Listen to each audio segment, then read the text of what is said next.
Okay, so sometimes we do our sliding glass doors where one side is slides and one side is fixed.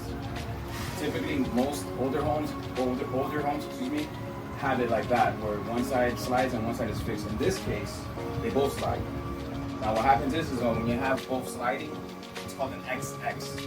X, X, they move, right?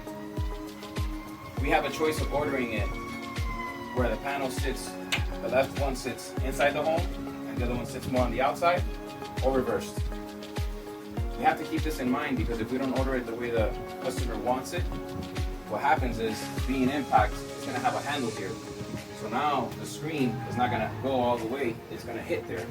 And if that's the one that they want to use, they're not going to be able to use it the way they want to use it. So that's one thing to keep in mind. Here, it's a good thing. They both slide, so chances are the homeowner's going to want to keep it exactly how it is. But we are going to verify that with her in case she wants to make a change.